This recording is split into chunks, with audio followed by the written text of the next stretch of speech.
Hello! Hi, And welcome to another episode of LH Crypto Weekly Analysis. Today I'm gonna talk about Gram and Libra and some other and some altcoins. and some huge companies on site. Like Netflix. Yep, why not? Not too huge though. Yep, and well, just a brief overview of trade wars, just another series, Cocoa. and economic calendar. Why not? Yay!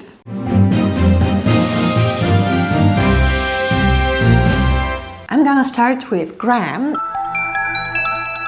That's a short piece of news, but very inspiring. And hopefully, very soon we will see Gram actually really going, because they have already published the rules how to operate with their crypto wallets, how to some sort of white label or white paper, whatever. But actually, yeah, Something white. things are really going on there. They are really developing it and they are really improving it. And very soon we are to see Gram on crypto exchanges and hopefully at LH Crypto as well. So I'm very excited about this new way how crypto is going to interfere in our real life. Well, with Gram it's good, but With Libra, it is not. Libra is still under attack. Now, when it is almost finished, some second-rate politicians are trying to gain weight globally on this just buzz issue. So Valdis Dombrovskis, the former Prime Minister of Latvia, he's currently the Finance Commissioner of the European Union, said that based on Libra scandal, he wants to bring legislation to regulate digital currencies in order to have this market civilized in the future. Oh yes, he will. Just France, just as usual, agreed immediately. Germany joined France, just as it usually does.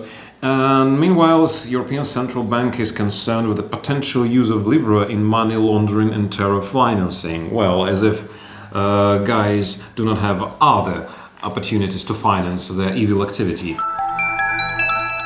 what day is it today? 11th of October. Well, I say it's 11th of October. This is what people in the crypto community proposed after a very inspiring and optimistic rise in most of the altcoins in the beginning of this week, like on the 8th of 9th.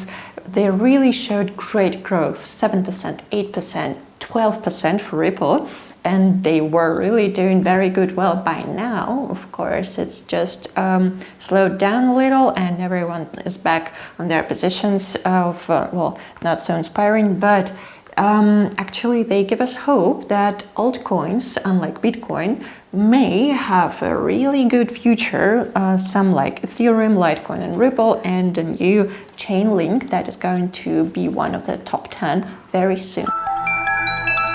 So, what is this that happens on the forefront of US and China war?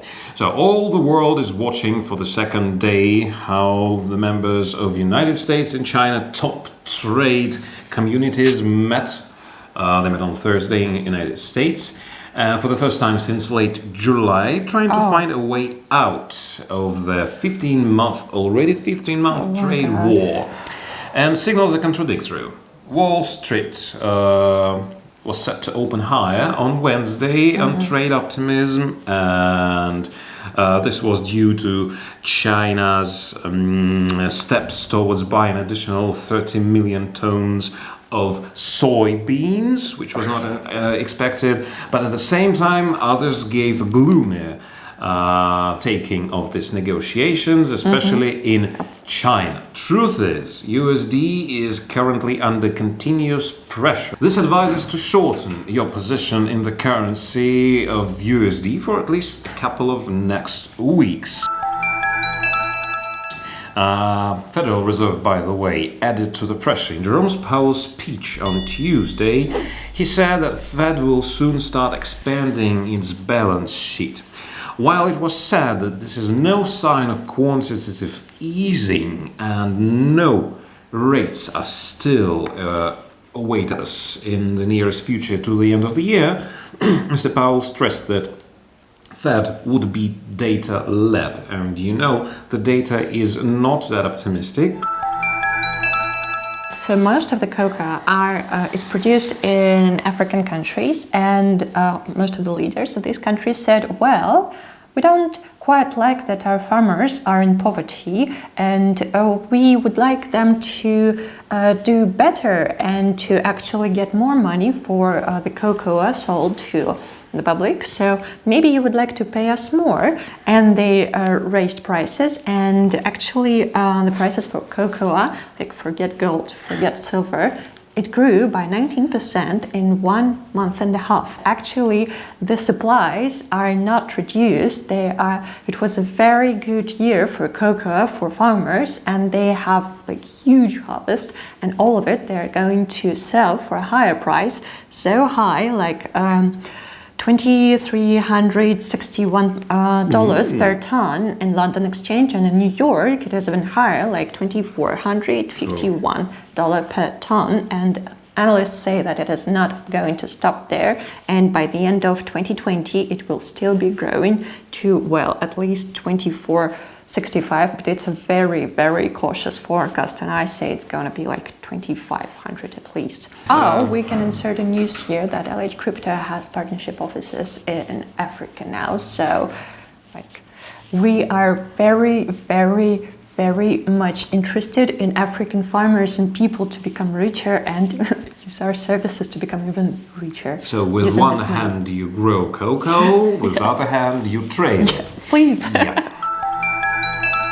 The Organization for Economic Cooperation and Development has suddenly prepared new tax amendments so radical that nothing like that was advised in the global economy since 1920s.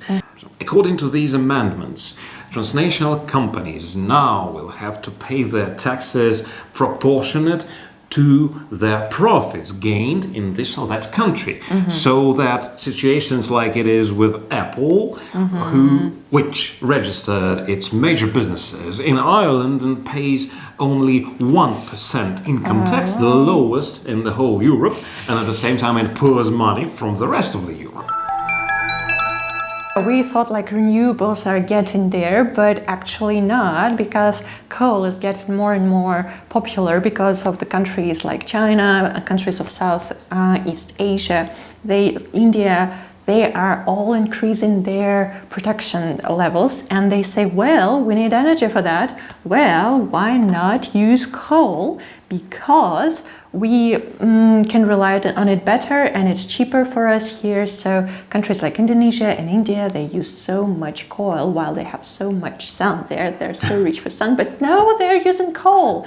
And for the next like 8 years, it's going to be like the production is going to be increased and increased on and reaching the peak in 2027, according to some analysts. And only then, all the concerns about clean air, renewable energy are going to get it and finally reduce the consumption of coal to, well, at least to lower levels. So Tuesday, October 15, demonstrate good GDP change in long term as well as manufacturing production. UK average earning index and Germany economic sentiments are going to be announced. Germany's exports fell more than expected in this August, which again raises concern on whether the economy will stand the recession and all those trading wars. Well, I would say that I was there, and it doesn't really seem to be a crisis, but well, who knows? Still waters run deep. Wednesday, October 16, Eurozone and UK consumer price indexes year over year are going to be announced, as well as US retail sales. Last month, it demonstrated positive development, but this criteria always brings some surprises.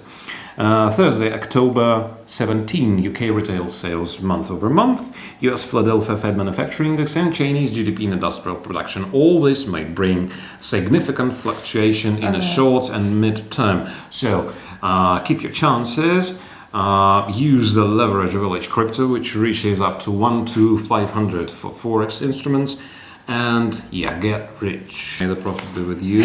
Enjoy your weekend. See you. Bye.